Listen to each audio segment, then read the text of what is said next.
We got us a corpse and cartridge occasion.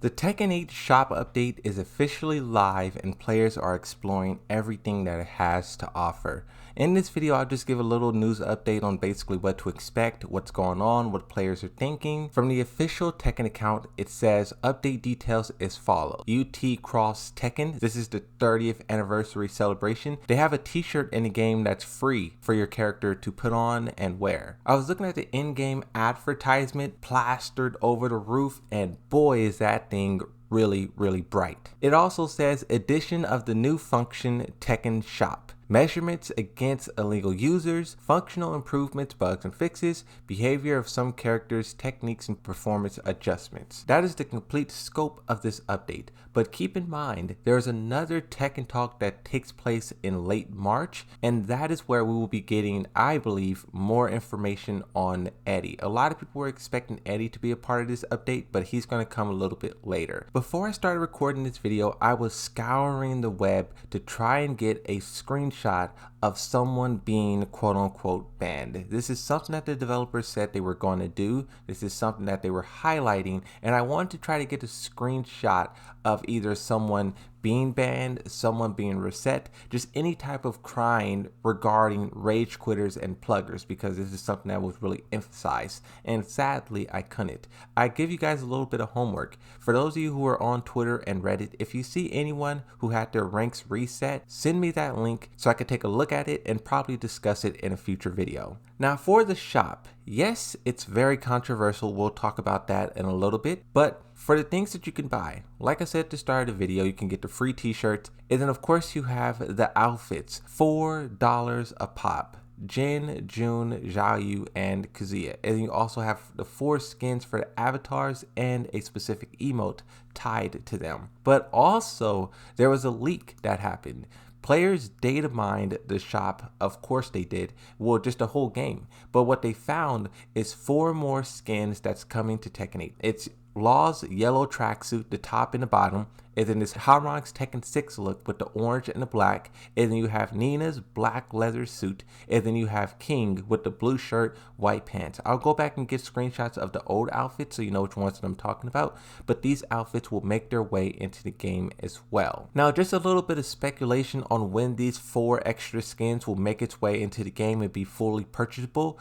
I'm guessing maybe sometime around the Tekken Talk, they'll probably want to talk about Tekken and say how good it's doing, and then also be like, hey, by the way, you can buy these 4 skins right now. That seems like something they'll do. There's also some avatar skins for your avatar as well. You have Zhao Yu, Haran, Devil Jin, and what's the other new one? Shahid? I think Shahid's the 4th new one. No, Paul Phoenix. On the topic of purchasing, of course, a lot of people are very upset, but then a lot of people are also upset at people being upset. This post right here from 8 days ago is one of the top 5 most upvoted posts on the entire Tekken subreddit.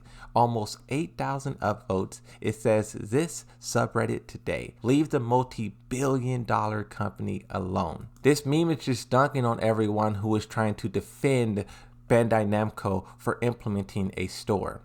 A lot of people are criticizing them because, one, withholding the store so you can skirt around all of the reviews is a very scummy thing to do, because they know if they have to shop in the game at launch, they'll get a lot of criticism and bad publicity, and them holding this update until a month later is just a marketing tactic to skirt around the negative publicity, and a lot of people don't like that. But then also too, with this update, players are looking at how much the coins cost. Here's a screenshot that was posted to the Tekken subreddit. You have $5, $10, $20, $30, and $50. Players do not like this because, for those of you who know, the skins is $4 a piece.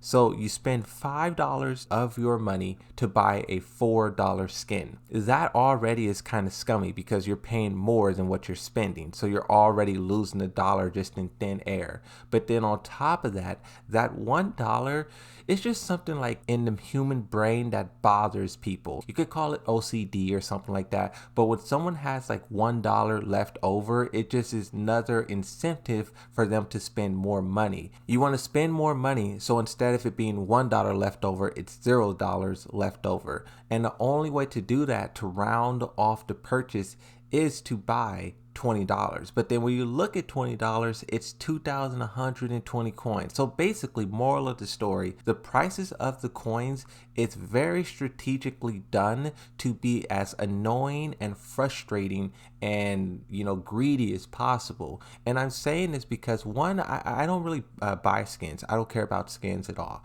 But you do have to be fair and call out bad marketing practices, no matter how good the game is, right? This is something that Bandai Namco learned from free-to-play games, mobile games, and other crappy games. And for them to be doing this behavior in Tekken 8 after the game is already being super successful, 1 million copies day one, 2 million copies in the first 3 weeks. Doing this is unnecessary, and I understand why players are frustrated with it. But regardless of all the criticism, I was playing the new update just a little bit to get a taste of what it has to offer, and the shop was packed. They are going to sell a lot of these outfits, and this is why they did it, because they know it's free money, it's free cash. You put some skins in the game, you're going to make $1 billion. That's what companies do. The only thing that I could really say is I hope they stick true to their word. The money that they make from this, I hope they reinvest it back into the game, and we could get a 3-on-3 game mode, a team battle. Tekken Force might be too much to ask for, but with the kind of money they may make, maybe it's not too much to ask for. That's all I'm saying, is that they reinvested. They did that with the DLC for Tekken 7, but now it's time to stay on the right path and do that with the shop money that they get back from players. The final two things that I want to talk about, these are tweets from Harada. Someone says, to be fair, Harada-san, adding Negan to Tekken 7 made us think anything is possible. And this is true. People look at Negan and they say, yeah, a guy like Breaking Bad can be in the game. A character like Tifa, a character like this, a character like that. Harada responds to this and says, if everything is possible, I'd like to add Ryan Reynolds. Then Ryan Reynolds will select Ryan Reynolds to do a commentary on Ryan Reynolds' play on Twitch. So a very, you know, Harada type of statement, but I just want to highlight this because I think a character like Deadpool would be super cool. That's all that I'll say. I won't speculate, I won't this, I won't that. I'm just saying Ryan Reynolds, Deadpool, Tekken 8 would be fire. The second tweet from Harada, this one's really cool.